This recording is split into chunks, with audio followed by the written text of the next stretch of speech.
date night. Oh. Yeah, and that outfit's for daddy on date night. This is mommy and this is daddy.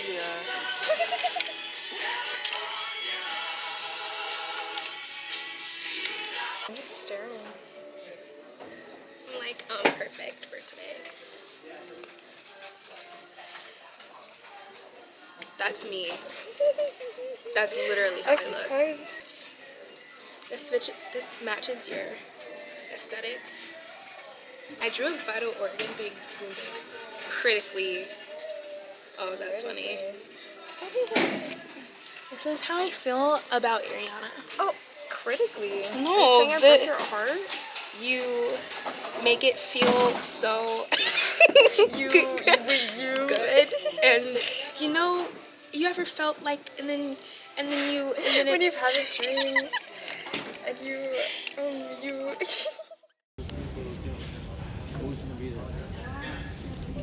Invite group 6.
Happy Saturday! I don't have much going on today at all. My plan is literally just to like go do some shopping. I need to get groceries, but I also just feel like shopping around and having a little me day, so I'm gonna do that.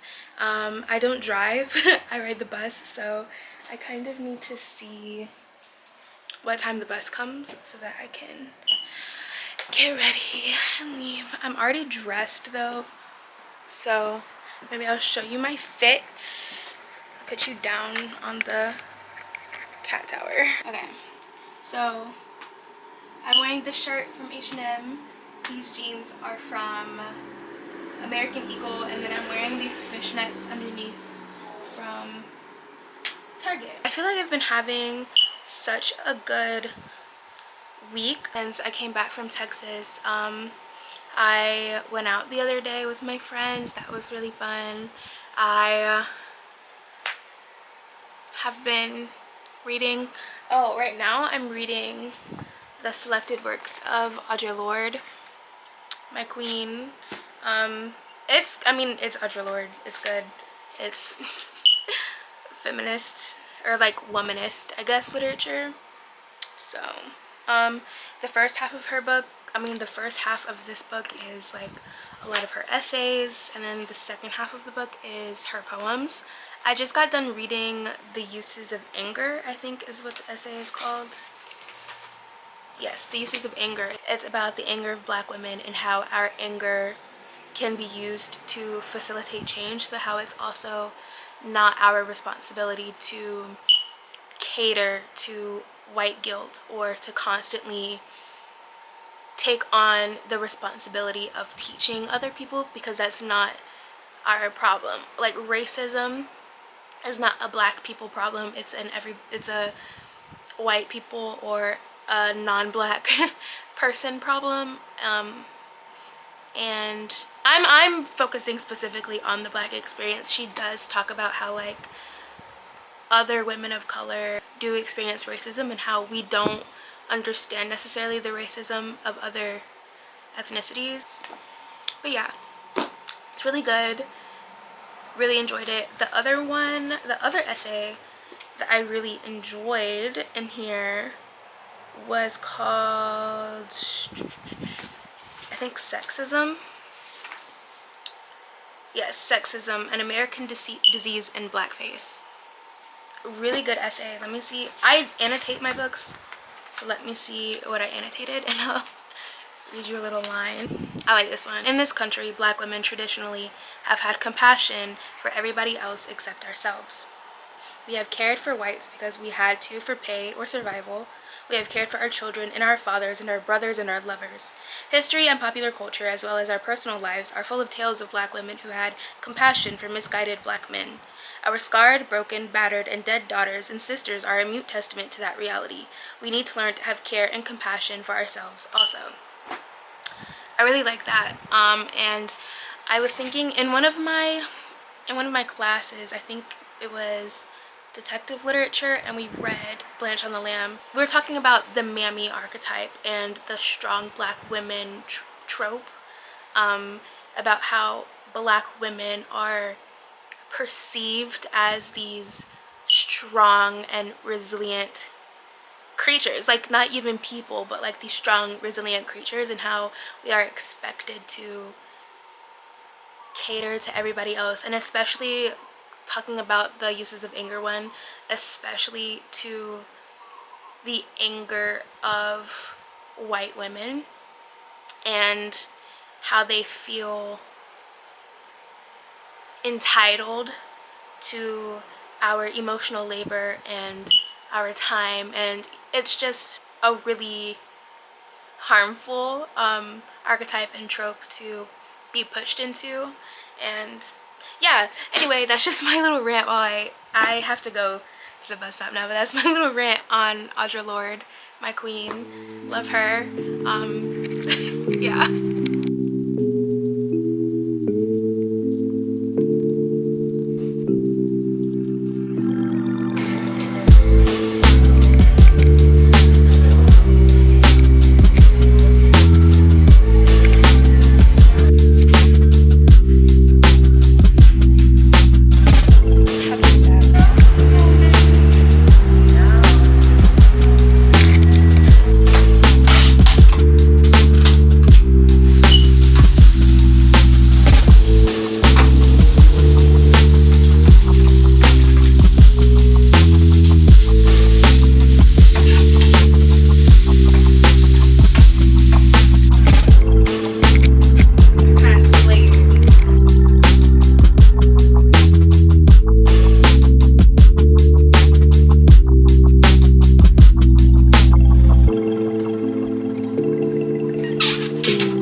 January, literally today's the 15th as I'm filming this, and I was reflecting on 2022 and thinking of all the things I learned and all the experiences I had, and I really kind of like wanted to sit down and share these things with you because I feel like everything I went through and everything I learned last year specifically was very pivotal for me, and I think it would be helpful to share these with other people.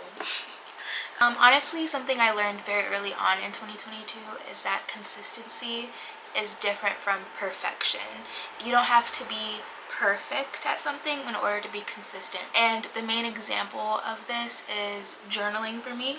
I have been journaling ever since I was a kid, but I've always felt like I had to journal every single day, and if I missed a day I would feel really bad about myself and I would feel shitty for some reason, and I would go buy a new journal, start over in that journal, and tell myself I'm going to write in my journal every single day, and when I missed a day again, the whole cycle would start over. So 2022 was the year that I really started to redefine what consistency meant to me, and I actually completed my first ever journal front to back. 2022 was the first year that I didn't beat myself up about writing in my journal every day. If I missed a day, I was like, that's fine. And honestly, like, I also had to remind myself that some days there's literally nothing to write about. Like, some days I am just sitting here at home on my couch and I'm binge watching Law and Order. But this mindset of consistency over perfection has like bled over into other areas of my life, like the gym, or like I am really bad at checking my emails, and so it's bled over into that as well. The second thing I learned last year, and arguably one of the most important things on this list, is that the way people are talking to you about their friends is how they're talking about you to those friends.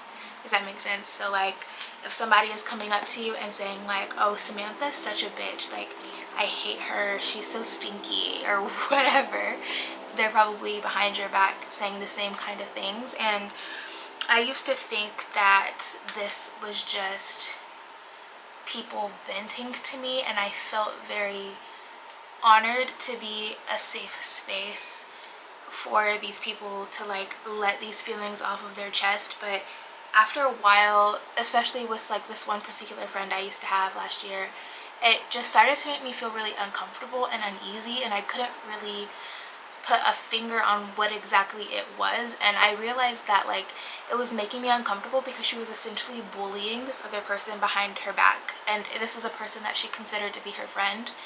And I just like distanced myself from that person and eventually just completely stopped being friends with her. And I found out a little bit after that that she was saying the same kinds of things about me to that other girl, and to other people as well. And so I don't know, that was just an eye-opening experience for me. And now if somebody is like coming to me and talking shit about somebody that is supposed to be their friend, then I'm gonna distance myself from them, and I'm not gonna like have that kind of energy around me or in my life, because it's just not worth it, honestly.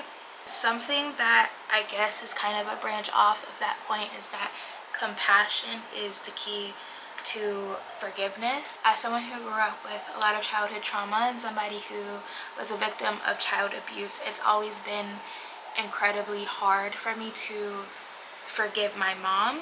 I just kind of felt like there was so much that she'd done and so much that had been taken away from me as a result of her actions and me being in foster care, things like that, that I felt like it was impossible to not hate her and to get rid of all of the hurt that I had felt for so long. And it was just, I spent so long like telling myself I would never be able to forgive her. But I saw something, I think on Instagram last year, that said like, your parents did the best they could with the knowledge and the tools that they had. And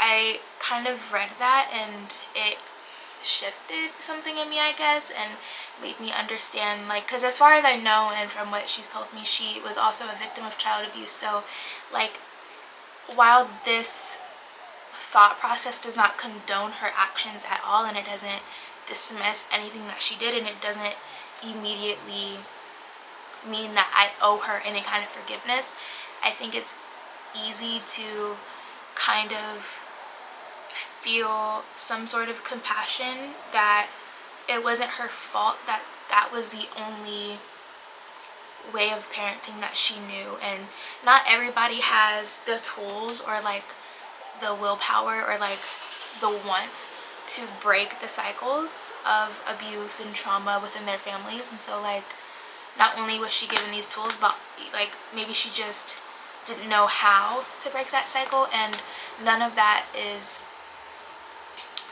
excusable at all, but it does help me like feel like it does help me feel like it's possible to not hate her. And yeah, I think it's also important to note that like you don't have to forgive anybody who has ever mistreated or abused you, like especially abusers. You don't have to forgive anybody. But I think for me personally, forgiveness for some people in my life I think is very important to my growth as a person. And it's also important to remember that just like healing, forgiveness, if that is the route that you want to take, is not linear, and it's not something that happens all at one time, regardless of like what people say or like what the perception surrounding forgiveness is.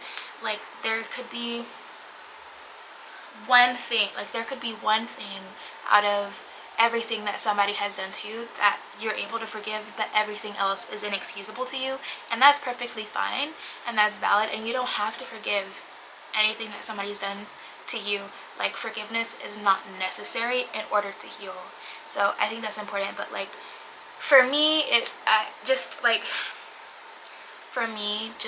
being able, in order to be able to move on, it was important for me to like, if not, I haven't completely forgiven my mom at all, but it's just been important for me to be able to like move on. Like I'm gonna be 23 this year, and it's just so worthless and like time consuming to feel so much hurt and hate for somebody who isn't even a part of my life anymore. So like I understand like it's affected me a lot obviously, but there's nothing I can do about it at this point. So just like being able to find some sort of path to forgiveness through compassion is definitely something that I learned in 2022. 2022 also taught me that I am not hard to love.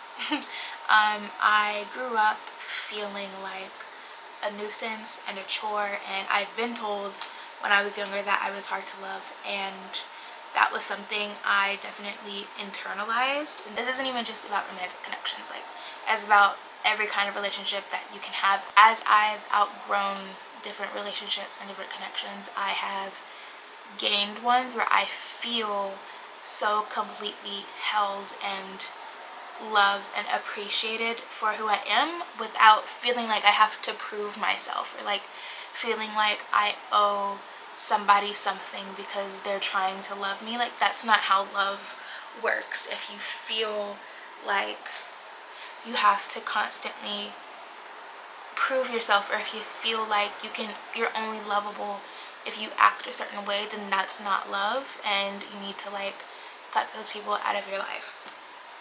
I also learned that I am deserving of the love that I receive, and honestly a big part of this lesson for me was my boyfriend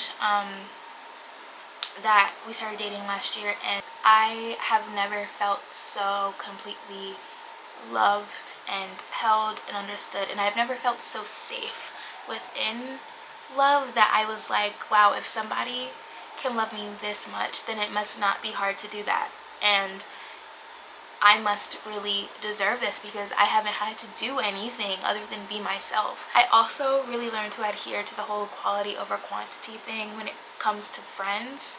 The thing that really solidified this for me was my graduation dinner last year. I invited, I want to say 7 people, and nobody showed up. Like I've always been, ever since I was a kid, and I think like it stems from trauma, but as a kid I was always the kind of person where I felt like I needed to have all these people like me, and I needed to have so many friends, and it got to the point where I feel like I wasn't really even forming any kind of deep connections with the people. It was just like I was collecting them to have them around and to say I had all of these friends. And when nobody came to my graduation dinner, it really like made me think about the fact that if they can't even show up, because it wasn't even like they all canceled, like they all said they were coming, I was at the restaurant and nobody showed up. So I was thinking I was really thinking like, wow, if these people can't even show up to celebrate me, like I was graduating college, if these people can't even show up to like congratulate me or feel happy for me or like to celebrate me, then they aren't my friends.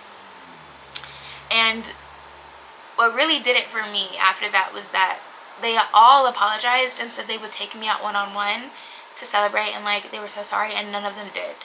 So yeah, quality over quantity. The friends that I have now are fucking amazing. They're so real. They're so like genuine and honest with me. Like all of the people I have in my life right now, I feel like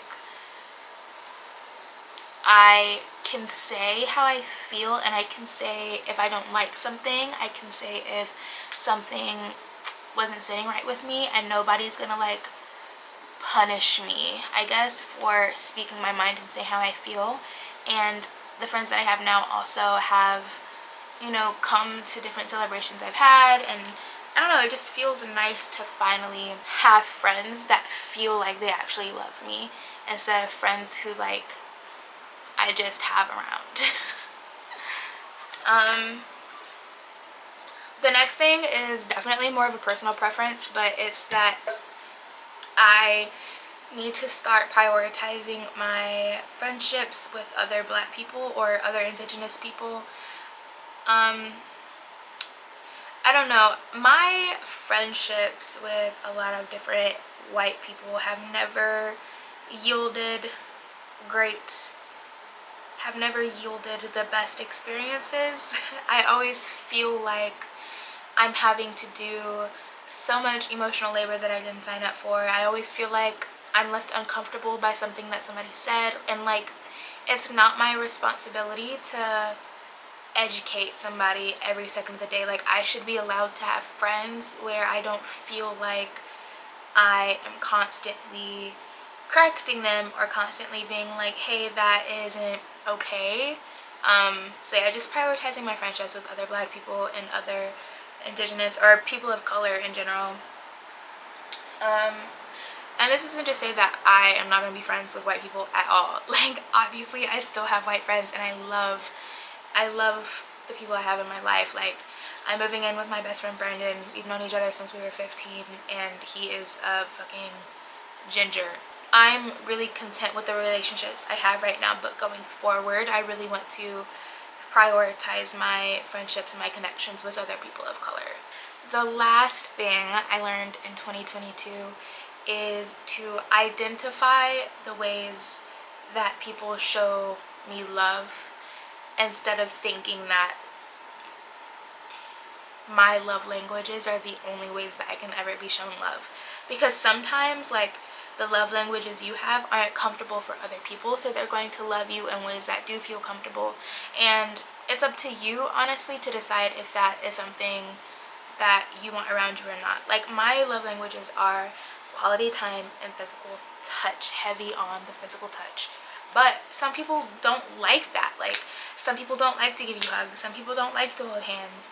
That isn't comfortable for everybody, and like I think it's important to identify like, okay, well they don't like giving hugs, they don't like touching, so how are they showing me love? Maybe they're taking the trash out for you, or maybe on a day that they know you're super busy, they bring you lunch because they know you're not going to eat food. But again, like if the way that they show love isn't something that feels like it's in alignment with you and isn't something that feels comfortable to you, then you have every right to like cut that person off. For example, there are a lot of people who their form of showing love is to like roast you, and I'm gonna tell you right now, I am not the person to like just be roasting all the time. Like that is just something that isn't comfortable for me, and I'm very sensitive, so that is not a way to show me love. Like it's not okay. So if somebody was just constantly, that was how they show me love, then I'm gonna show myself out, because I don't think that's okay. And obviously there's gonna be people who are okay with that, and that's okay. Like that's their connection, but for me it's just gonna be a no. I was watching an Alfie Day's video earlier, and he said something about like choosing a word that kind of encompasses what you want 2023 to be for you, and he chose the word simplicity. I don't really know what my word is, and I'm gonna figure it out and I'll tell you by the end of this video. But yeah, but those are the things I learned